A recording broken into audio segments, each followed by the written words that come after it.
श्री शिव महापुराण दूसरा खंड 21वां अध्याय। इतनी कथा सुनकर नारद जी ब्रह्मा जी से बोले, हे जगत पिता, इसके पश्चात शिव जी ने जो जो कार्य किए उन पर भी प्रकाश डालिए। ब्रह्मा जी ने कहा, हे नारद, सती को रामचंद्र का वृतांत सुन अत्यंत आनंद हुआ, परंतु उन्हें अपने कर्म का विचार कर बहुत चिंता हुई। वे हृदय में अति भयभीत तथा दुखी होकर लौटी। मार्ग में उन्होंने सोचा कि मैंने शिव की अवज्ञा की तथा रामचंद्र के विष्णु होने पर अविश्वास किया। अब मैं शिव को क्या उत्तर दूंगी। सती इस प्रकार सोचती हुई शिव के निकट पहुंची तथा उन्हें प्रणाम किया। शिव जी ने कुशल क्षेम पूछ हंसकर कहा, हे सती, तुमने रामचंद्र की जिस प्रकार परीक्षा ली वह हमें बताओ। सती ने यह सुनकर लज्जा से सिर नीचा कर लिया और कोई उत्तर ना दिया। तब शिव जी ने ध्यान धरकर देखा तथा जो चरित्र सती ने किया था उसे जाना। उन्होंने अपनी पहली बात को, जो विष्णु को अभिषेक के समय कही थी, स्मरण कर अत्यंत क्रोध किया और हृदय में निश्चय किया कि अब यदि मैं सती से प्रेम करता हूं तो मेरा प्रथम वाक्य झूठ सिद्ध होता है। सती जैसी स्त्री को छोड़ा नहीं जा सकता। यदि छोड़ता नहीं हूं तो जो मैं पहले कह चुका हूं वह झूठ कहलाएगा।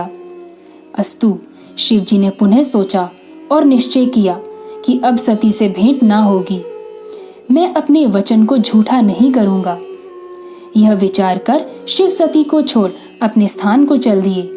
जिस समय वे वहां से चले तब आकाश से यह शब्द हुआ, हे शिव, आपने अपने वचन का पूर्ण रूप से पालन किया। आपके समान दूसरा कौन है जो इस संसार को अपने वचन का पालन करे। यह शब्द सुनकर सती भयभीत हो गई। उन्होंने कुछ सोचकर शिव से पूछा, हे प्रभु, आपने क्या निश्चय किया है। आप सत्य बोलने वाले हैं, अस्तु आप मुझे सत्य कहिए। सती के बार बार पूछने पर भी शिव जी ने यह बात छिपा रखी। यह देखकर सती को विश्वास हो गया कि शिव जी ने उन्हें त्याग दिया है।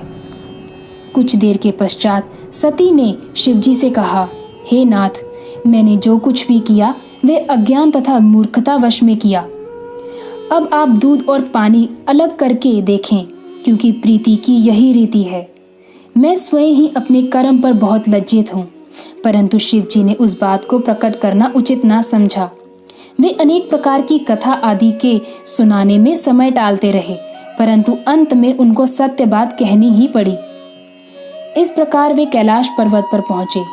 शिव जी मन में विचार कर बरगद के नीचे आसन लगाकर बैठ गए तथा अपने स्वरूप का ध्यान करने लगे।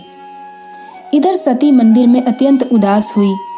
उनका एक एक दिन युग के समान बीतता था, परंतु सिवाय उनके और किसी को यह हाल प्रतीत ना हो पाया। दिन दिन दुख बढ़ता ही जाता था। वे सोचती थी कि यह दुख कहने के योग्य नहीं है। पता नहीं इस दुख सागर में मैं कब पार होंगी। मैंने शिव का कहा ना माना, यह उसी का परिणाम है। तीनों लोकों में ऐसा कौन है जो शिव की अवज्ञा कर आनंद प्राप्त कर सके। फिर वे मन ही मन कहती, हे शिव, आपका कोई दोष नहीं है। मैंने जो कुछ भी किया उसी का फल प्राप्त कर रही हूँ। हे भाग्य, तुझे ऐसा ना चाहिए था कि मुझे शिव के विरुद्ध किया। हे ब्रह्मा, ऐसे संकट के समय में तुम मेरी मदद करो ताकि मेरा शरीर बदल जाए। हे मृत्यु, मैं तुमसे निवेदन करती हूँ, मुझे इस संसार से उठा लो। शिव जी को इस प्रकार समाधि में 87,000 वर्ष व्यतीत हुए। इतने समय के पश्चात जब वे समाधि से जागे तो उन्होंने सती को अपने सम्मुख खड़ा पाया। शिव जी ने उनको अपने सम्मुख बैठाया तथा इस बात को समाप्त कर अन्य बातें आरंभ की, जिससे सती को कोई दुख ना हो। इस प्रकार वे प्रसन्न रहने लगी। शिव ने भी अपने प्रण को ना तोड़ा।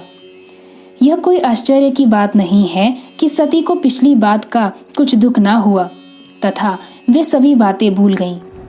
शिव जी प्रत्येक शरीर में है। बहुत से मुनि यह कहते हैं कि शिव और शक्ति का विशोह यह पीछे के वचन है। शिव के चरित्र हर कल्प के अलग अलग हैं। कल्प भेद का हाल किसको ज्ञात है, वे जो कुछ करें सब उचित हैं। इसमें किसी प्रकार का संदेह नहीं करना चाहिए। शिव तथा शक्ति का भेद अत्यंत गुप्त एवं कठिन है, उसको कोई नहीं जान सकता। शेष तथा विष्णु जी उनके चरित्र का वर्णन करने में असमर्थ हैं। यह जानकर भक्तों को उचित है कि संदेह रहित होकर उनकी पूजा आराधना करें।